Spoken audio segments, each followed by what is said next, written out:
వి gold trusted gold buyers. మీరు తాకట్టు పెట్టిన బంగారాన్ని విడిపించి ఈ రోజు ఉన్న మార్కెట్ ధరకు కొనబడును.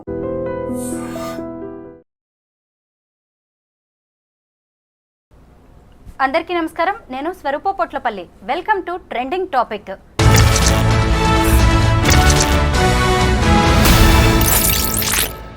ప్రధానమంత్రి నరేంద్ర మోదీ పుట్టుకతోనే బీసీ కాదు, ఆయన లీగల్లీ కన్వర్టెడ్ బీసీ అంటూ తెలంగాణ సీఎం రేవంత్ రెడ్డి చేసిన వ్యాఖ్యలు ఇప్పుడు చర్చనీయాంశంగా మారాయి. అసలు ఒక ప్రధాని కులాన్ని టార్గెట్ చేస్తూ ఎందుకు రాజకీయాలు నడుస్తున్నాయి, ఆయన కులమేంటి, ఇలాగ ఇంతకుముందు గతంలో కూడా రాహుల్ గాంధీ ఎందుకు కులం బేస్డ్ వ్యాఖ్యలు చేశారు. ప్రస్తుతం నాతో పాటు BJP spokes person Virender Goud గారు ఉన్నారు. ఆయనతో మాట్లాడి దీనికి సంబంధించి అనేక విషయాలు తెలుసుకుందాం. నమస్తే వీరేందర్ గారు. ఇప్పుడు ప్రధానమంత్రి నరేంద్ర మోదీ గారి కులానికి సంబంధించి చర్చ నడుస్తుంది. మీరు కూడా గమనిస్తూనే ఉండొచ్చు. ఆయన 2001లో గుజరాత్ ముఖ్యమంత్రి అయిన తర్వాత ఆయన కులాన్ని బీసీ లిస్టులో చేర్చుకున్నారు అని ఏకంగా రేవంత్ రెడ్డి గారే కామెంట్ చేశారు. మీరేమంటారు దీని మీద? దురదృష్టంగా అంటే ఒక ముఖ్యమంత్రి స్థాయిలో ఉన్నటువంటి వ్యక్తి మాట్లాడాల్సినటువంటి విషయం కాదని అంటాను నేనైతే. ఇంకోటి ఫ్యాక్చువల్గా అది తప్పు. ఫ్యాక్చువల్గా మనం చూసినట్లయితే నరేంద్ర మోడీ గారు వారి కమ్యూనిటీని కాంగ్రెస్ ప్రభుత్వము 1994లో ఉన్నప్పుడే, గుజరాత్లో కాంగ్రెస్ ప్రభుత్వం ఉన్నప్పుడు వారి కమ్యూనిటీని బీసీ జాబితాలో గుజరాత్ గవర్నమెంట్ చేర్చడం జరిగింది. ఆ తర్వాత సెంట్రల్ గవర్నమెంట్ 1999లో సెంట్రల్ లిస్ట్లో సెంట్రల్ గవర్నమెంట్ చేర్చడం జరిగింది. ఈ రెండు అయినటువంటి సమయంలో నరేంద్ర మోడీ గారు ప్రధానమంత్రి కాదు కదా, ముఖ్యమంత్రి కాదు కదా, ఎమ్మెల్యే కాదు కదా, ఎంపీ కాదు కదా, ఒక సర్పంచ్ కూడా కాదు. కేవలం ఒక పార్టీ, ఒక భారతీయ జనతా పార్టీ కార్యకర్త మాత్రమే. సో అసలు ఈ కమ్యూనిటీ బీసీస్లో చేర్చడం అనే దాంట్లో అసలు ఆ విషయం గురించి ఈరోజు రాజకీయంగా ప్రస్తావించడం అనేది చాలా దురదృష్టకరం. మనం రాహుల్ గాంధీ గారు వ్యాఖ్యలు చూసినా, మిగతా కాంగ్రెస్ పార్టీ నాయకుల వ్యాఖ్యలు చూసినా కానీ అంటే దీన్ని బట్టి ఒకటి అర్థమవుతుంది. మనం ఇంగ్లీష్లో ఒకటి అంటాం, బ్యాంక్రప్సీ ఆఫ్ థాట్ అంటాం. బ్యాంక్రప్సీ ఆఫ్ థాట్ అంటే ఏం మాట్లాడాలనో అర్థం కాక, ఏ రకంగా వాళ్ళని తగ్గించాలనో అది తెలియక, ఏదో ఒక రకంగా కాంట్రవర్సీ లేపి ఒకరిని తక్కువ చూపించేటువంటి ప్రయత్నం చేయడం తప్ప ఇంకోటి కనిపిస్తలేదు. మరి ఇంకొక వైపు చూసినప్పుడు మీ పార్టీ సీనియర్ నేత, కేంద్ర మంత్రి బండి సంజయ్ గారు కూడా రాహుల్ గాంధీని, రాజీవ్ గాంధీని, సోనియా గాంధీని ఉద్దేశించి మతపూర్వక వ్యాఖ్యలు చేశారు. సోనియా గాంధీ క్రిస్టియన్, అలాగే రాజీవ్ గాంధీ తండ్రి ఫిరోజ్ ఖాన్ గాంధీ ముస్లిం. అయితే మరి అలాంటప్పుడు రాహుల్ గాంధీ, రాజీవ్ గాంధీ ముస్లిమ్స్ అవుతారు అని చెప్పి మీ పార్టీ నేతలు వ్యాఖ్యానిస్తున్నారు. దీన్ని ఎలా చూడాలి? మీరు చెప్పండి, ఆయన చెప్పిన మాటలో తప్పుందా? ఆయన అన్న విషయంలో ఏదైనా తప్పుందా? సోనియా గాంధీ గారు క్రిస్టియన్ కాదా? రాజీవ్ గాంధీ గారు వారి ఫాదరు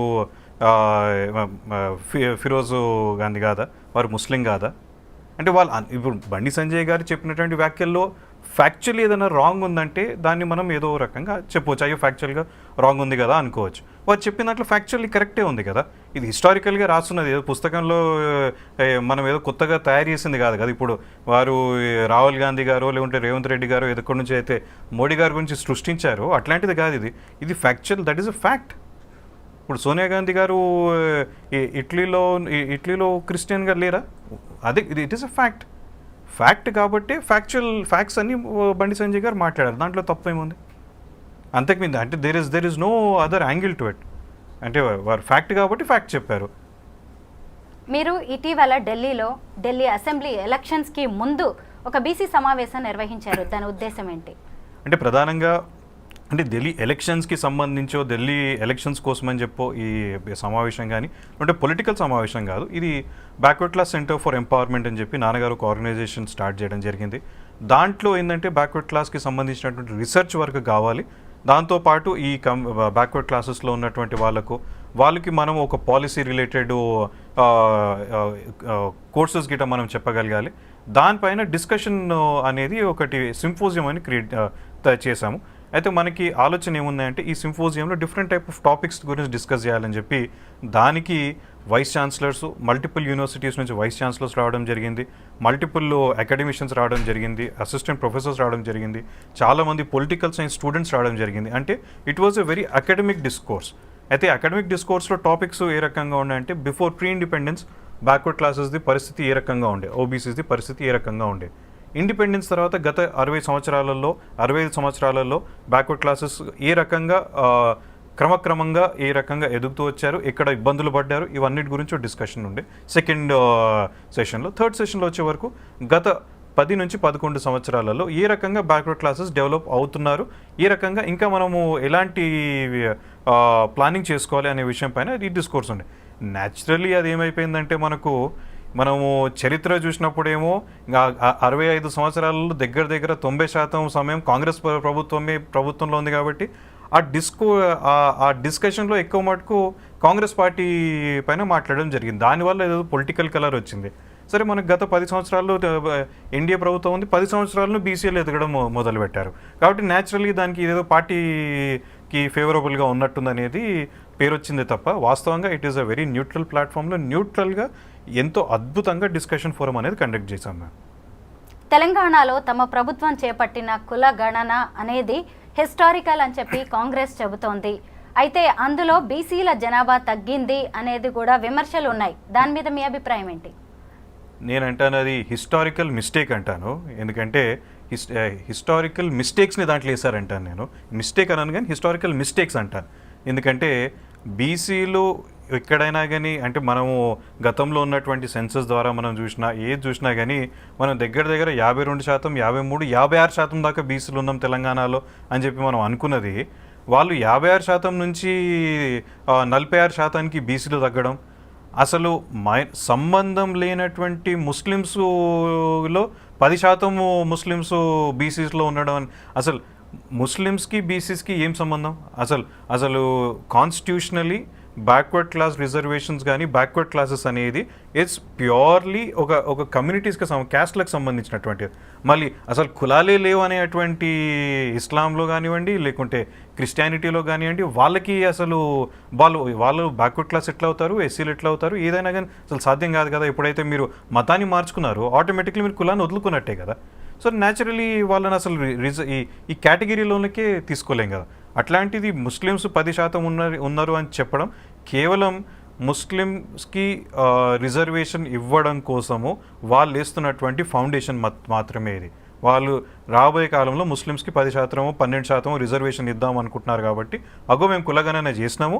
కులగణన ప్రకారంగా 12% ముస్లిమ్స్ ఉన్నారు, దాంట్లో 10% మంది ఎలాగో బీసీలు ఉన్నారు, ఇంకో 2% మట్టుకే నాన్ బీసీస్ ఉన్నారు. కాబట్టి మేము 12% రిజర్వేషన్ ముస్లిమ్స్కి ఇద్దాం అనుకుంటున్నామని చెప్పి ఒక టెక్నికల్ పాయింట్ కోసం మాత్రమే ఈ కులగణన చేసినట్టు కనిపిస్తుంది. ఒక చిత్తశుద్ధితో చేసినట్టు కనిపించట్లేదు కులగణన చేసింది. అందుకోసం మేము అందరం డిమాండ్ చేసాం, కులగణన చేయొద్దని చెప్పి మనం అనట్లేదు, ప్రతి రాష్ట్రం చేయాలి. ఇది దేశం మొత్తంలో చేయడము ఒక సెంట్రల్లో సెన్సస్లో చేయడము చాలా కష్టంగా ఉంటుంది. కాబట్టి ప్రతి స్టేట్ ఇంక్లూడింగ్ బీజేపీ రూల్ స్టేట్స్లో చేయాల్సిందే, కాంగ్రెస్ రూల్ స్టేట్స్లో చేయాల్సిందే, ఎన్డీఏ రూల్ స్టేట్స్లో చేయాల్సిందే, యూపీఏ రూల్ స్టేట్స్లో చేయాల్సిందే, ఏ పార్టీ ప్రభుత్వంలో ఉన్న ప్రతి రాష్ట్రంలో ఈ కులగణన చేయాల్సిందే. కానీ సైంటిఫిక్గా ఆ రాష్ట్రంలో ఉన్నటువంటి కుల పరిస్థితుల మేరకు ప్రతి రాష్ట్రంలో ప్రభుత్వం చేయాల్సిందే. కానీ ఇట్లాంటి తప్పుడు లెక్కలను మనము చేసినట్లయితే ముఖ్యంగా బీసీలకు అన్యాయం చేసినటువంటి వాళ్ళు అవుతారు. ముస్లింలకు ఫేవర్ చేసేందుకు, వారిని బీసీల్లో చేర్చేందుకే కాంగ్రెస్ ప్రభుత్వం ఈ కులగణన చేసింది అంటున్నారా మీరు? 100% దాంట్లో ఇంకొక అనుమానం లేదు. అంటే కాంగ్రెస్ పార్టీ పద్ధతే అది. దాంట్లో మనం ఇదేదో కొత్తగా ఏదో చేస్తున్నారని కాదు. మీరు అన్నట్టే ఫస్ట్లో ఇంటర్వ్యూ మొదల్లో మీరు అన్నట్టు ఫిరోజ్ గాంధీ గారి సుపుత్రులు నడిపిస్తున్నటువంటి పార్టీ, వాళ్ళ పుత్రులు, వాళ్ళ మనమరాలు వాళ్ళు నడిపిస్తున్నటువంటి party Congress party. So naturally ఒక కమ్యూనిటీకి ఫేవర్ చేయాలనేటువంటి ఆలోచన వాళ్ళకు ఉంటుందేమో. దాంట్లో అది వాళ్ళ ఆలోచన విధానం, వాళ్ళ ఐడియాలజికల్లీ వాళ్ళు దేశాన్ని ఈ మతాల వారిగా విడగొట్టాలనే ఒక ఆలోచన కలిగినటువంటి పార్టీ కాంగ్రెస్ పార్టీ. కాబట్టి దాని తగ్గట్టు వాళ్ళు ఇవన్నీ చేస్తూ వస్తున్నారు. దీన్ని 100% మేమైతే వ్యతిరేకిస్తున్నాం. భారతదేశంలో ఉన్నటువంటి ప్రతి భారతీయుడు, దేశం అంటే భక్తి కలిగినటువంటి ప్రతి ఒక్కడు కూడా కంపల్సరీ దీన్ని వ్యతిరేకిస్తారు. కాంగ్రెస్ ప్రభుత్వం చేసిన ఈ కులగణన సర్వేని సొంత పార్టీ ఎమ్మెల్సీ తీన్మార్ మల్లన్న తప్పుపట్టారు. ఇదంతా తప్పుల తడక అంటూ ఆయన విమర్శించారు. ఈ సందర్భంగా ఆయన చేసిన వ్యాఖ్యలు కొన్ని చర్చనీయాంశంగా ట్రెండింగ్లో కూడా వచ్చాయి. ముఖ్యంగా వెలమలు, రెడ్లు, ఆంధ్రాకి చెందిన వాళ్ళు అసలు ఇక తెలంగాణ సీఎంగా ఓసీ రెడ్డి సీఎంగా రేవంత్ రెడ్డి చివరి ముఖ్యమంత్రి కూడా అని ఆయన అన్నారు. అంటే రాబోయేది బీసీ రాజ్యం అనుకోవాలా? బీసీ ముఖ్యమంత్రి రాబోతున్నాడా తెలంగాణకి? ఏంటి ఆయన వ్యాఖ్యల ఉద్దేశం అని మీరు అనుకుంటున్నారు? అంటే తీన్మార్ మల్లన్న గారు వారు ఒక పొలిటికల్ అనలిస్టు, ఒక senior political analyst, senior journalist. కాబట్టి వారు ఏ ఆలోచనతోని వారు అన్నారు అనేది నేను అనలైజ్ అది చేయలేను. కానీ తప్పకుండా ఇప్పుడు జరుగుతున్నటువంటి పరిస్థితులు, ఇప్పుడు ఏ రకంగా అయితే బీసీలు ధైర్యంగా ముందుకు రాగలుగుతున్నారు అది చూస్తామంటే రాబోయేది బీసీ రాజ్యం రాబోతున్నదని అనిపిస్తున్నది. బీసీ అని కాకుండా బడుగు బలహీన వర్గాల రాజ్యం రాబోతున్నది. దీనికి సాధ్యం ఎందుకు అవుతుంది అంటే కేంద్రంలో నరేంద్ర మోడీ గారు భారతీయ జనతా పార్టీ ప్రభుత్వం ఉంది కాబట్టి బడుగు బలిగిన వర్గాలకు ధైర్యం వస్తుంది. ధైర్యంగా వాళ్ళు బయటికి రాగలుగుతున్నారు, ధైర్యంగా మాట్లాడగలుగుతున్నారు. మాకేమన్నా అయితే మాకు ఉన్నటువంటి కేంద్రంలో ఉన్నటువంటి బీసీ కమిషన్ మమ్మల్ని ప్రొటెక్ట్ చేస్తుంది, ఎస్సీ కమిషన్ మమ్మల్ని ప్రొటెక్ట్ చేస్తుంది, ఎస్టీ కమిషన్ మమ్మల్ని ప్రొటెక్ట్ చేస్తుందని ఒక ధైర్యము అక్కడ నరేంద్ర మోడీ గారు భారతీయ జనతా పార్టీ ప్రభుత్వం ఉంది కాబట్టి ప్రభుత్వం లేనటువంటి రాష్ట్రాల్లో కూడా బీసీలు, ఎస్సీలు, ఎస్టీలు ధైర్యంగా మాట్లాడగలుగుతున్నారు. దేశవ్యాప్తంగా కులగణన చేపట్టాలి అని రాహుల్ గాంధీ డిమాండ్ చేస్తున్నారు. దీని మీద మీ పార్టీకి, మీ కేంద్ర ప్రభుత్వానికి ఉన్న అభ్యంతరాలు ఏంటి?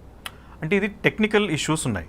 ఉదాహరణకు మనం చూసినట్లయితే ఒక రాష్ట్రంలో ఒక కమ్యూనిటీ బీసీ ఉంటుంది, అదే కమ్యూనిటీ ఇంకో రాష్ట్రంలో ఎస్సీ ఉంటుంది, అదే కమ్యూనిటీ ఇంకో రాష్ట్రంలో ఓసీ ఉంటుంది. ఎప్పుడైతే మనం సెంట్రల్ నుంచి మనము ఈ కులగణన చేస్తే ఈ అంత కాంప్లికేషన్స్ అనేది ఇంకా వివాదాలు, వేరే రకమైన వివాదాలు వచ్చే ఉంటుంది అని చెప్పి అనుకుంటున్నాను. ఇది నాకు ఎవరు చెప్పింది కాదు, ఇది మా పార్టీ లైన్ అని కూడా నేను అనుకోను. కానీ దెర్ ఈజ్ ఒక టెక్నికల్ ప్రాబ్లం ఒకటి ఉంది. కానీ అందుకోసం అని చెప్పి కేంద్రం నుంచి చాలా స్పష్టంగా ఏం చెప్పారంటే రాష్ట్రంలో ప్రతి ఒక్కరు చేసుకోండి, మీ రాష్ట్రంలో మీరు కులగణన చేసుకోండి, మీ రాష్ట్రంలో already notified BCs notified communities అవుతున్నాయో ఆ నోటిఫైడ్ కమ్యూనిటీస్ని మీరు ఐడెంటిఫై చేసుకొని ఎంతమంది ఉన్నారనేది మీరు నోటిఫై చేయండి. దెన్ ఇట్ విల్ బికమ్ ఆ రాష్ట్రానికి సంబంధించినటువంటి కమ్యూనిటీ ఎట్లుందో తెలిసిపోతుంది. దాన్ని మనం తర్వాత మొత్తం క్రోడీకరించుకొని ఒక సింగిల్ డాక్యుమెంట్ కింద చేసుకోవచ్చేమో. కానీ ఎప్పుడైతే సెన్సస్లో సింగిల్ ఫిగర్ అని పెడతామో over 5,000 different types of communities ఉంటే అవన్నిటిని మనం సెన్సస్లో ఎట్లా పెడతాము అనేది ఒక ఆలోచన. అది చెయ్యరు అని చెప్పి నేను అనుకోను. దాని గురించి కూడా ఏదో రకమైన సొల్యూషన్తోని భారతీయ జనతా పార్టీ అనేది ప్రజల నాడికి తగ్గట్టు వాళ్ళ విధానాన్ని కూడా ఆ డైరెక్షన్లో తీసుకుపోయేటువంటి పార్టీ భారతీయ జనతా పార్టీ. ఎప్పుడు కూడా చాలా మోస్ట్ డెమోక్రటిక్ పార్టీ ఏమన్నా భారతీయ దేశంలో ఉందంటే అది కేవలం భారతీయ జనతా పార్టీ మాత్రమే. ప్రజలు ఏం ఆలోచిస్తున్నారు, ప్రజలకి ఏం కావాలి అని చెప్పి దానికి తగ్గట్టుగా వాళ్ళ పాలసీస్ని మాడిఫై చేసుకునేటువంటి తత్వము భారతీయ జనతా పార్టీకి ఉంది. కాబట్టి తప్పకుండా దీని మీద కూడా ఆలోచిస్తున్నారని చెప్పి నేను అనుకుంటున్నా. దీని మీద కూడా త్వరలోనే ఏదో ఒకటి చెప్తారు. అది నాకు తెలిసి ప్రతి రాష్ట్రంలో కులగణన చేయాలని చెప్పి చెప్తారేమో అని చెప్పి నేను అనుకుంటున్నాను. రాహుల్ గాంధీ దేశవ్యాప్తంగా కులగణనకు డిమాండ్ చేయడం వల్లే దాన్ని డైవర్ట్ చేయడానికే బండి సంజయ్ వ్యాఖ్యలు చేస్తున్నారు. ముఖ్యంగా రాహుల్ గాంధీకి మతాన్ని అంటగడుతున్నారు అని మంత్రి సీతక్క వ్యాఖ్యానించారు. ఆమె విమర్శించారు. మీరేమంటారు దీని మీద? అంటే నేనేమంటే ఇప్పుడు ఇంతకుముందు చెప్పినట్టుగా ఒకవేళ ఇప్పుడు బండి సంజయ్ గారు మాట్లాడినటువంటి వ్యాఖ్యలలో ఏమైనా తప్పులు ఉన్నాయంటే, ఫ్యాక్చువల్గా ఏమైనా తప్పులు ఉన్నాయంటే ఆ తప్పు మీద మాట్లాడదాం. అయ్యో బండి సంజయ్ గారు ఇది అన్నారు, అది తప్పు, అది కరెక్ట్ కాదు. రాహుల్ గాంధీ గారు వారి తండ్రి, వారి తాతగారు, వారి ముత్తాతగారు వీరు అది కాదు వాళ్ళ విషయము, ఈయన కమ్యూనిటీ ఇది కాబట్టి ఈయన ముస్లిం కాదు అని చెప్పి మీరు ఫ్యాక్ట్ తీసుకురండి. అప్పుడు వీ కెన్ డిస్కస్. మీరు ఫ్యాక్ట్ తీయకుండా మీరు చెప్పింది తప్పు అంటే తప్పేదో చెప్పండి మరి. కాబట్టి అక్కడ నాకు తెలిసి వాళ్ళకు కూడా తెలుసు, కాంగ్రెస్ పార్టీలో ఉన్న ప్రతి కాంగ్రెస్ కార్యకర్తకు నాకు తెలిసి చాలా క్లారిటీ ఉంది. వాళ్ళ పార్టీ నాయకత్వం, వాళ్ళ పార్టీ చేస్తున్న తప్పుల గురించి వాళ్ళల్లో ఉన్నటువంటి కార్యకర్తలకు కూడా ఐడియా ఉన్నారు. కాబట్టి వాళ్ళు ఆర్గ్యూ చేయలేకపోతున్నారు. కాబట్టి ఏదో ఇట్లాంటి కౌంటర్ స్టేట్మెంట్స్ ఇవ్వడానికి లేకుంటే ఇంకొకటి ఫేక్ న్యూస్ని స్ప్రెడ్ చేసేటువంటి ప్రయత్నం చేస్తున్నారు. మీరు దగ్గర నుండి గమనిస్తూనే ఉన్నారు తెలంగాణ రాష్ట్ర ప్రభుత్వ పాలనను. ఏడాది గడిచిపోయింది. మీ అభిప్రాయం ఏంటి? రేవంత్ రెడ్డి గారి అడ్మినిస్ట్రేషన్ ఎలా ఉంది? అంటే దురదృష్టకరంగా ఏంటంటే తెలంగాణ ఏర్పాటైన తర్వాత 2014లో తెలంగాణ ఏర్పాటైన తర్వాత వాస్తవంగా నేను రాజ్యసభ గ్యాలరీలో నేను కూడా కూర్చొని ఉన్నాను. తెలంగాణ బిల్లు ఏ రోజైతే పాస్ అయిందో, అంటే రాజ్యసభ బిల్లు పాస్ అయినప్పుడు మొట్టమొదలు చప్పట్లు కొట్టిన వ్యక్తులలో నేను ఒక్కరిని గ్యాలరీలో కూర్చొని చప్పట్లు కొట్టిన నేను ఒక్కరిని ఉన్నాను అక్కడ. అప్పుడు నాన్నగారు రాజ్యసభ మెంబర్గా ఉండేటప్పుడు నేను గ్యాలరీలో కూర్చొని ఉన్నాను. అంటే ఎంతో ఉత్సాహంతో ఇప్పుడు మన తెలంగాణ ఏర్పాటు అయ్యింది. మన తెలంగాణకు దగ్గర 70 నుంచి 80 వేల కోట్లు ధనిక రాష్ట్రంగా మనం ఉన్నాం. మనం అద్భుతమైనటువంటి ఇన్ఫ్రాస్ట్రక్చర్ మనం చేసుకుంటాం, అద్భుతమైన బడులు కట్టుకుంటాం, అద్భుతమైన రోడ్లు వేసుకుంటాం, అద్భుతమైన హాస్పిటల్ కట్టుకుంటాం. ఎంతో అద్భుతంగా మనం అభివృద్ధి సాధించబోతున్నాం. మనం we will prove to the nation. Telangana అద్భుతంగా మనం అభివృద్ధి చేసుకుంటాం, ఎక్కడ మన ఫైనాన్షియల్గా ఇబ్బంది పడకుండా చేసుకుంటాము అని అనుకున్నాను ఆ రోజు. కానీ ఇప్పుడు మనం చూసినట్లయితే 2014 నుంచి 2023 వరకు ఉన్నటువంటి ప్రభుత్వం బీఆర్ఎస్ ప్రభుత్వం, ఆ తర్వాత వచ్చినటువంటి కాంగ్రెస్ ప్రభుత్వం వైఖరి, వాళ్ళ విధానాలు కేవలము ప్రభుత్వంలో కొనసాగడానికి మనం ఏం చేయాలి అట్లాంటి ఆలోచన తప్ప భవిష్యత్తు తరం గురించి రాబోయేటువంటి కాలంలో తెలంగాణ ఏ రకంగా తీర్చిదిద్దాలనే విషయాలపైన ఏమాత్రం ఆలోచన లేదు. కేవలం పవర్లో ఎలా కొనసాగించాలనే ఆలోచన తప్ప వాళ్ళకి తెలంగాణ అభివృద్ధి గురించి ఏమాత్రం కూడా పట్టింపు లేదు. ఇది దురదృష్టకరం. గత సంవత్సరం నుంచి అవుతున్నటువంటి పరిపాలన చూస్తుంటే అటు ఏ రకంగా అయితే కేసీఆర్ గారు పూర్తిగా తెలంగాణను ఫైనాన్షియల్ డిస్ట్రెస్లోకి తీసుకెళ్లారో, అంతకు మించి ఇప్పుడు రేవంత్ రెడ్డి గారి ప్రభుత్వం ఇంకా డిస్ట్రెస్లోకి తీసుకెళ్తుంది. వాళ్ళు ఇచ్చినటువంటి వాగ్దానాల వల్ల, వాళ్ళు చెప్పినటువంటి అబద్ధాల వల్ల ఈరోజు తెలంగాణ రాష్ట్రాన్ని ఇంకా అప్పులపాలు చేసేటువంటి పరిస్థితి కనిపిస్తుంది మనకు. 27 ఏళ్ల సుదీర్ఘ విరామం తర్వాత హస్తిన అసెంబ్లీపై కాషాయ జెండా ఎగిరింది. ఆపు లిక్కర్ స్కామ్లో ఇరుక్కోవడం కావచ్చు, వారి కొన్ని వైఫల్యాలను మీరు అస్త్రాలుగా మలుచుకున్నారు. ముఖ్యంగా అక్కడ విజయం సాధించడానికి బీజేపీ అనుసరించిన విధానాలేంటి, పక్కా వ్యూహాలేంటి? అంటే మనం చూసినట్లయితే అక్కడ 2 కనిపించాయి. అంటే నాకు పర్సనల్గా 2 కనిపించాయి. ఒకటి, అక్కడ ఉన్న మనకు కేంద్రంలో ఉన్నటువంటి భారతీయ జనతా పార్టీ ప్రభుత్వం, అదేవిధంగా మనకు ఓవరాల్గా దేశంలో ఏ రకంగా అయితే భారతీయ జనతా పార్టీ ఏ రాష్ట్రాల్లో అయితే ప్రభుత్వం ఉందో ఆ రాష్ట్రాలు ఎంత అద్భుతంగా అభివృద్ధి జరుగుతున్నాయి అనేది అది ఢిల్లీ ప్రజలు ఒకవైపు గమనించారు.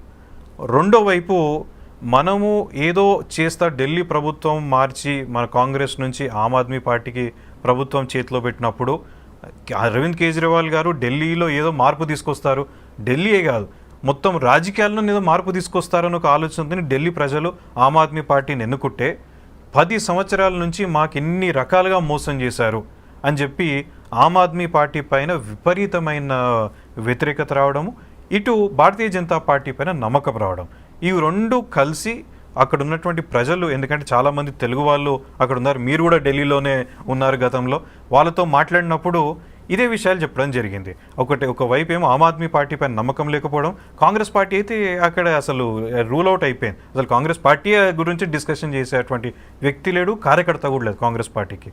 అట్లాంటిది ఒకవైపు భారతీయ జనతా పార్టీ రేపు వచ్చిందంటే కంపల్సరీ అటు యమునాని క్లీన్ చేయడం కానివ్వండి, లేకుంటే పొల్యూషన్ని తగ్గించడంలో కానివ్వండి, లేకుంటే రోడ్ వర్క్స్ కానివ్వండి, లేకుంటే స్లమ్ డెవలప్మెంట్స్ కానివ్వండి, ఇవి ఏమన్నా చేయగలిగేదంటే ఒక చిత్తశుద్ధి ఉన్నటువంటి ప్రభుత్వం వస్తేనే చేయగలుగుతుందని ఒక నమ్మకం ఢిల్లీ ప్రజల్లో కలిగింది. కాబట్టి ఈరోజు మనము ఢిల్లీలో భారతీయ జనతా పార్టీ ప్రభుత్వాన్ని చూస్తున్నాం.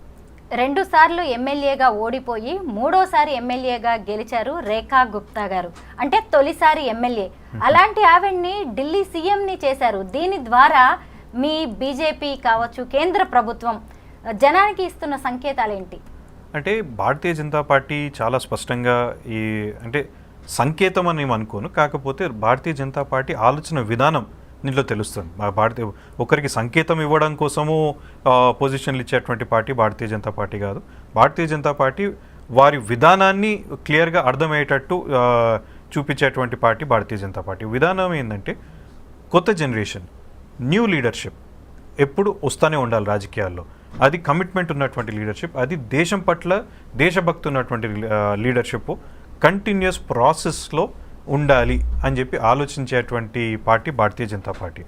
ఎక్కడ కూడా ఒక కుటుంబానికో రెండు కుటుంబంలో ఉన్నటువంటి వ్యక్తులు మాత్రమే రాజకీయాల్లో రావాలి, వాళ్ళకి మాత్రమే పెద్ద పదవులు వస్తాయి, మిగతా వాళ్ళకి కేవలం కార్యకర్తల్లాగానే మిగిలిపోతారనేటువంటి అవకాశము భారతీయ జనతా పార్టీలో ఉండదు. కాబట్టి అక్కడ ఇప్పుడు వారిని మనం చూసినట్లయితే వారు ఒక ఏబీపీ కార్యకర్తగా వారు అంచెలంచెలుగా ఎదుగుతూ ఒక కార్పొరేటర్గా గెలుస్తూ ఆ తర్వాత ఇప్పుడు ముఖ్యమంత్రిగా అయ్యారు. అదే మీరు చూసినట్లయితే అటు నరేంద్ర మోడీ గారిని చూడండి, వారు ఒక పార్టీ ఒక ప్రచారకగా ఉంటూ తర్వాత పార్టీ బాధ్యతలు వహించి పార్టీ బాధ్యతల నుంచి డైరెక్ట్ ఒక ముఖ్యమంత్రిగా అక్కడి నుంచి ప్రధానమంత్రి అయ్యారు. మీరు బండి సంజయ్ గారిని చూడండి, వారు ఒక మున్సిపల్లో ఒక కార్పొరేటర్ నుంచి ఆయన ఎంపీగా 2 సార్లు ఎమ్మెల్యేగా పోటీ చేసి ఓడిపోవడం, ఆ తర్వాత ఎంపీ అవ్వడం, ఎంపీ నుంచి ఒక రాష్ట్ర అధ్యక్షుడు అవడం, రాష్ట్ర అధ్యక్షుడు నుంచి ఈరోజు కేంద్ర మంత్రి కావడం. మీరు అటు లక్ష్మణ్ అన్నని చూడండి, ఇటు కిషన్ రెడ్డి గారిని చూడండి, అక్కడ బండారు దత్తాత్రేయ గారిని చూడండి. ఎక్కడైనా కానీ మీకు కార్యకర్త స్థాయి నుంచి వాళ్ళు ఎదగాలి, నెక్స్ట్ జనరేషన్ని మనం ఇవ్వాలి, మంచి లీడర్స్ని మనం ఇవ్వాలన్న ఆలోచన కలిగినటువంటి పార్టీ భారతీయ జనతా పార్టీ. కాబట్టి ఇంకోటి మీరు చూసినట్లయితే దగ్గర మనకు 15 రాష్ట్రాల్లో భారతీయ జనతా పార్టీ ఉంటే అందులోకి వెళ్ళి ఆల్మోస్ట్ 12 రాష్ట్రాల్లో అనుకుంటా అండర్ 55 ఇయర్స్ ఉన్నటువంటి వాళ్ళే ముఖ్యమంత్రులు ఉన్నారు. మనం చూసినట్లే అనుకుంటా నెంబర్స్ కొంచెం అటు ఇటు ఉన్నాయి, బట్ దగ్గర అంతమంది అంటే యంగ్ జనరేషన్ మనము ఇప్పుడు వాళ్ళకి సీనియర్ లీడర్షిప్లో పెట్టినట్లయితే నెక్స్ట్ వాళ్ళు లీడర్షిప్లో ఎదిగేటువంటి అవకాశం ఉంటుంది. కాబట్టి నెక్స్ట్ జనరేషన్ని గ్రూమ్ చేస్తూ ఉంటుంది పార్టీ ఎప్పుడు కూడా. కేవలం కుటుంబం అని చెప్పి ఈ కుటుంబం నుంచి ఒక్కడు వారసులు రాలేదంటే మొత్తం పార్టీనే నాశనం అయిపోతుందనే పరిస్థితి భారతీయ జనతా పార్టీకి లేదు. వీరేందర్ గారు, ఢిల్లీ అసెంబ్లీ ఎన్నికల్లో బీజేపీ విజయం తర్వాత ఇక్కడ తెలంగాణ బీజేపీ శ్రేణుల్లో కూడా ఉత్సాహం కనిపిస్తోంది. ముఖ్యంగా బండి సంజయ్ ఇంకొన్ని వ్యాఖ్యలు చేశారు, ముఖ్యంగా కాంగ్రెస్ ప్రభుత్వాన్ని ఉద్దేశించి. ఇక్కడి ప్రభుత్వాన్ని, మీ ప్రభుత్వం, మీ కాంగ్రెస్ దాదాగిరి ఇంకొక 5-6 నెలలే, మీ ప్రభుత్వం ఎప్పుడు పడిపోతుందో కూడా మీకే తెలియదు, ఇక రాబోయేది మా ప్రభుత్వమే అంటూ ఆయన బల్లగుద్దినట్టుగా చెప్పారు. ఏంటి దీని ఉద్దేశం? కాంగ్రెస్ ప్రభుత్వం మీద మీ అంచనాలు ఏంటి? అంటే న్యాచురల్లీ మనం అంచనాలు ఇచ్చే అవసరం లేదు, మనం చరిత్ర చూస్తే సరిపోతుంది. ఏ కాంగ్రెస్ పార్టీ గతంలో మనం చూసినట్లయితే మనకి తెలంగాణ ఉద్యమం అప్పుడే చూసాము. 2009 నుంచి 2014 వరకు 3 ముఖ్యమంత్రులను, అంటే ఒకరు కాలం చేసిన తర్వాత ఇంకా మళ్ళీ 2 ముఖ్యమంత్రులను మార్చడం జరిగింది. ఆ రకంగా ఒకరిని స్టేబుల్గా పెట్టేటువంటి పరిస్థితి మన కాంగ్రెస్ పార్టీలో జనరల్గా ఉండదు. అందుకొరకు న్యాచురలీ ఇప్పుడు మేము కాంగ్రెస్ పార్టీ ముఖ్యమంత్రి గారి గురించి కంప్లైంట్ చేసే అవసరం లేదు. వాళ్ళ పార్టీలో ఉన్న వాళ్ళ నాయకులే పోయి వాళ్ళ హైకమాండ్కి వాళ్ళే కంప్లైంట్ చేసుకొని వాళ్ళే ప్రభుత్వాన్ని కూర్చేటువంటి పరిస్థితి వాళ్ళే సృష్టించుకుంటారనేది మాకు అనిపిస్తూ ఉంది. బయట ఉన్నటువంటి విశ్లేషకులు కానీ మేము ఎవరైనా విశ్లేషణ చేస్తే మాకు కనిపించేటువంటి పరిస్థితి కనిపిస్తుంది. న్యాచురల్లీ ఇది చూస్తూ ఉంటే ఇంకొక 3-4 నెలలు 6 నెలల కంటే ఎక్కువ ఉండేటట్లేదు. ఎందుకంటే 10-15 మంది పోయి మళ్ళీ అక్కడ కంప్లైంట్ చేసి, లేకుంటే వాళ్ళ మిత్రులైనటువంటి బీఆర్ఎస్ నాయకులతో కలిసి ఇంకేదో చేసేటువంటి ప్రయత్నం చేస్తారేమో అని చెప్పి మేము అంచనా వేస్తున్నట్టున్నారు. వీరేంద్ర గారు, ముఖ్యంగా బీజేపీ తెలంగాణ రాష్ట్ర అధ్యక్షుడి మీద ఉత్కంఠ అయితే చాలా రోజులుగా కొనసాగుతుంది. సంక్రాంతి తర్వాత అన్నారు, అది లేదు. కిషన్ రెడ్డి గారు ఒకవైపు కేంద్ర మంత్రిగా పనిచేస్తూ ఇంకొక వైపు రాష్ట్ర అధ్యక్షుడిగా కొనసాగుతున్నారు. అయితే ముఖ్యంగా సీనియర్ నేతలు ఈటెల రాజేందర్ కావచ్చు, డీకే అరుణ గారు, అలాగే ధర్మపురి అరవింద్, రామచంద్రరావు గారు లాంటి వారి పేర్లు వినిపించాయి. అయితే కొత్తగా మీ పేరు కూడా రాష్ట్ర అధ్యక్షుడి లిస్టులో తెర మీదకి వచ్చింది. ఏంటి, మీకేమైనా హింట్స్ ఉన్నాయా? లేదు, అసలు నాకు నా ఆలోచన అసలు నాకు ఎట్లొచ్చిందో కూడా నాకు ఐడియా లేదు. అంటే ఏదో ఆర్టికల్లో రావడం వల్ల అదేదో డిస్కషన్లోకి వచ్చినట్టుంది. బట్ అదర్ దెన్ దట్ నాకు తెలిసేది అట్లే పార్టీ ఎవరిని చేయాలి, ఎట్లా చేయాలి, ఎందుకొరకు చేయాలి, అంటే మనం చేయడం వల్ల ఓవరాల్గా మన ఐడియాలజికల్గా మనం ఎలా ముందుకు వెళ్ళబోతున్నాం అనేది చాలా స్పష్టంగా పార్టీ చెప్తుంది. కాబట్టి దాని మీద పార్టీ చాలా ఆలోచించి నిర్ణయం తీసుకుంటారని నాకు అనిపిస్తుంది. రాష్ట్ర అధ్యక్షుడి ఎంపిక ఎందుకు ఇంత ఆలస్యం అవుతుంది? అంటే వివిధ కారణాలు ఉన్నాయి. అంటే ఇది ఇంతకుముందు చెప్పినట్టుగా it is a very democratic party. Bharatiya Janata party అనేది చాలా డెమోక్రటిక్ పార్టీ. అంచెలంచెలుగా మా పద్ధతి ఏంటంటే గ్రాస్ రూట్లో ఉన్నటువంటి బూత్ కమిటీలు అన్నీ కూడా అందరూ ఏం చేస్తారు, వేరే ఇతర పార్టీలలో, నేను కూడా వేరే పార్టీ ఇంతకుముందు తెలుగుదేశంలో కూడా ఉన్నాను కదా, జనరల్గా ఏంటంటే బూత్ కమిటీలో ఎలక్షన్కి 3 నెలలు 4 నెలల ముందు, లేకుంటే ఎలక్షన్కి 4 రోజుల ముందు వేస్తారు. కానీ భారతీయ జనతా పార్టీలో బూత్ కమిటీ అనేది ఎప్పుడు కొనసాగే అటువంటిది. అయితే భారతీయ జనతా పార్టీలో బూత్ అధ్యక్షులని ఫస్ట్ ఎన్నిక చేసుకోవాలి. ఈ బూత్ అధ్యక్షులు అందరూ కలిసి అక్కడ ఉన్నటువంటి మండల అధ్యక్షుని ఎన్నుకుంటారు. ఆ మండల అధ్యక్షులు మండల్ కౌన్సిల్ మెంబర్ని ఎన్నుకుంటారు. ఆ మండల్ కౌన్సిల్ మెంబర్స్ అందరు కలుసుకొని జిల్లా అధ్యక్షుని ఎన్నుకుంటారు. జిల్లా కౌన్సిల్ మెంబర్స్ అందరు కలిసి వాళ్ళందరూ కలిసి మనకు రాష్ట్ర అధ్యక్షుని ఎన్నుకుంటారు. సో దాంట్లో జిల్లా అధ్యక్షుల ఎన్నికల్లో కొంచెం డిలే కావడం వల్ల ఈ రాష్ట్ర అధ్యక్షుని ఎన్నిక కూడా కొంచెం డిలే అవుతుంది అనేది కొంచెం అక్కడ ఇంటర్నల్గా ఉన్నటువంటిది. అది కూడా నాకు తెలిసి త్వరలోనే అయిపోతే ఆల్మోస్ట్ దగ్గర అన్ని జిల్లాలు అయిపోయినాయి, ఇంకొన్ని జిల్లాలు మిగిలినాయి. అది ఎన్నిక అయిపోయిన వెంటనే నాకు తెలిసి రాష్ట్ర అధ్యక్షుని ఎన్నికలు కూడా అవుతాయి. దాన్ని మనం న్యాచురలీ త్వరలోనే మనం చూస్తాం. మీ నాన్నగారు సీనియర్ రాజకీయ నాయకులు దేవేందర్ గౌడ్ గారి గురించి తెలియని వాళ్ళు చాలా తక్కువ మంది. చాలా కాలం తర్వాత ఆయన ఈ మధ్య విజయ తెలంగాణ పుస్తక ఆవిష్కరణలో మీడియా ముందు కనిపించారు. ఒకసారి ఆ పుస్తకం గురించి చెప్తారా మాకు? అంటే నాన్నగారి మొన్న ముఖ్యమంత్రి గారు రేవంత్ రెడ్డి గారు, అదేవిధంగా కిషన్ రెడ్డి అన్న గారు, కేంద్ర మంత్రి వర్యులు పెద్దలు బండారు దత్తాత్రేయ గారు, డాక్టర్ లక్ష్మణ్ గారు, పొన్నం ప్రభాకర్ గారు, కేశవరావు గారు, వీరు అందరూ కూడా ఆ వేదిక పైన ఉండి విజయ తెలంగాణ అని చెప్పి ఆంగ్లం అదే విధంగా తెలుగులో ఉన్నటువంటి పుస్తకాన్ని ఆవిష్కరించడం జరిగింది. ముఖ్యంగా అంటే మనకు బేసిక్ సమ్మరీ చెప్పాలంటే ఆ పుస్తకం గురించి ఇది మీకు ఇస్తాను నేను, విజయ తెలంగాణ పుస్తకము. చెప్పాలంటే నాన్నగారు ఆలోచన ఏంటంటే తెలంగాణ అనేది మనము సాధించుకున్నాం, ఎన్నో కష్టాలు ఎన్నో ఇబ్బందుల తర్వాత మనం తెలంగాణ సాధించుకున్నాం. మరి వీళ్ళందరికీ మనం గుర్తింపు తీసుకొని రావాలి. ఎవరెవరైతే తెలంగాణ సాధనలో కష్టపడ్డారు, పోరాటం చేశారు, వాళ్ళందరికీ గుర్తింపు రావాలి అని చెప్పి నాన్నగారికి ఒక ఆలోచన. అదే కాకుండా తెలంగాణ ఉద్యమము కానివ్వండి, తెలంగాణ చరిత్ర కానివ్వండి, కేవలము 1969 లేకుంటే 53కి కాదు, అంతకు ముందు నుంచే తెలంగాణకు చరిత్ర ఉన్నది. అటు రాజుల కాలం నుంచి మనం మొదలు పెట్టుకున్నట్లయితే తెలంగాణ చరిత్ర చాలా అద్భుతమైనటువంటి, ఈ ప్రాంత చరిత్ర, తెలంగాణ అని కాదు, ఈ ప్రాంత చరిత్ర ఎంతో అద్భుతమైనటువంటి చరిత్ర కలిగినటువంటి ప్రాంతం ఈ ప్రాంతం. అక్కడి నుండి పుట్టినటువంటి ప్రదేశం ఈ తెలంగాణ. మరి ఈ తెలంగాణని ఈ రకంగా సాధించుకోవడానికి పడినటువంటి కష్టాలు, చేసినటువంటి సాక్రిఫైజు చాలా ఉంది. కాబట్టి అందరి గురించి మనం చర్చించుకోవాలి అని చెప్పి నాన్నగారి ఆలోచన. ఆ దాంట్లో భాగంగా ఆయన గమనించినటువంటి కొన్ని సందర్భాలు, ఆయన ఏదైతే ఎక్స్పీరియన్స్ చేశారో ఆ సందర్భాల గురించి విజయ తెలంగాణ అని చెప్పి ఒక పుస్తకం రాయడం జరిగింది.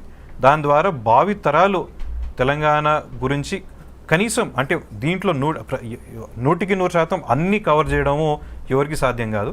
కానీ నాన్నగారి పాయింట్ ఆఫ్ వ్యూ భావి తరాలు తెలుసుకోవాలి అని చెప్పి ఒక ఉద్దేశంతో ఈ పుస్తకం రాశారు. ఇది అందరు కూడా చదివినట్లయితే తప్పకుండా తెలంగాణ ఉద్యమం గురించి ఇంకొన్ని యాంగిల్స్ మనకు కూడా అర్థమవుతాయి.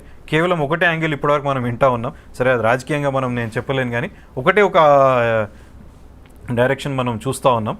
కానీ ఈ పుస్తకం చదివిన తర్వాత మల్టిపుల్ యాంగిల్స్ ఉన్నాయి తెలంగాణలో అనేది మనకు అర్థమవుతుంది. ఉమ్మడి ఆంధ్రప్రదేశ్లో దేవేందర్ గౌడ్ గారి సేవలని అందరూ గుర్తుపెట్టుకోవాల్సిందే. అయితే ఉద్యమ సమయంలో కూడా ఆయనది కీలక పాత్ర. అలాంటి వ్యక్తి ఇప్పుడు ఎందుకు తెరమరుగయ్యారు? ఆయనకి రాజకీయాల మీద ఇప్పుడు ఆసక్తి లేదా? అంటే నాన్నగారు కొంచెము ఆరోగ్యపరంగా కొంచెం ఇబ్బంది పడిన తర్వాత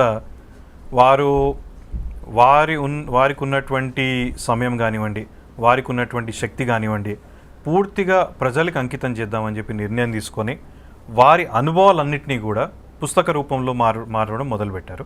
ఆ రకంగా ఇది ఫస్ట్ పుస్తకం కాదు, ఇది 7వ పుస్తకం. ఇది అంతకుముందు కాన్స్టిట్యూషన్ పైన ఒక పుస్తకం రాశారు, అదేవిధంగా మై జర్నీ అని పుస్తకం రాశారు. వారి స్పీచెస్ ఏదైతే వారు అసెంబ్లీలో మాట్లాడినటువంటి విషయాలు, అటు ప్రభుత్వంలో ఉన్నప్పుడు ఆ తర్వాత అపోజిషన్లో ఉన్నప్పుడు మాట్లాడినటువంటి స్పీచెస్ని అన్నిటినీ కూడా పుస్తక రూపంలో తీసుకురావడం జరిగింది.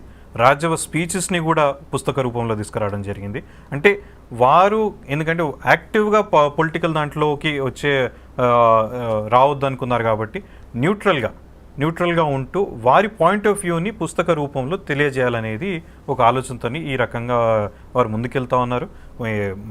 అటు కాంగ్రెస్ పార్టీయా, బీజేపీయా, టీఆర్ఎస్ అనేది వాళ్ళకి ఎట్లాంటి సరే, నేను బీజేపీలో ఉన్నాను కానీ వారు నాకు కూడా అడ్వైజ్ చేస్తూ ఉంటారు. అరే మీ బీజేపీ ఇట్లా చేస్తుందంట, లేకుంటే మా ఇంటికి ఎవరైతే పెద్ద మనుషులు వచ్చినప్పుడు వాళ్ళకు కూడా చెప్తుంటారు ఆ పార్టీ ఐసా కరో అని చెప్పి వాళ్ళకి అడ్వైజ్ చేస్తూ ఉంటారు. కాంగ్రెస్ పార్టీ నాయకులు చాలా సందర్భాలలో నాన్నగారిని మర్యాదపూర్వకంగా కలోనికి వచ్చినప్పుడు వాళ్ళకు కూడా అడ్వైజ్ చేస్తూ ఉంటారు. సో హీఈస్ మోస్ట్లీ నా అనుభవాలు ఎంత వీలైతే అంత నేను తెలియజేయాలనే ఒక ఆలోచనతో వారు ఉన్నారు. కాబట్టి ఇప్పుడు పొలిటికల్గా యాక్టివ్ లేకుంటూ ఇలాంటి కార్యక్రమాల ద్వారా భావి తరం కోసం వారి ఆలోచనను తెలియజేయాలని చెప్పి వారు అనుకుంటున్నారు.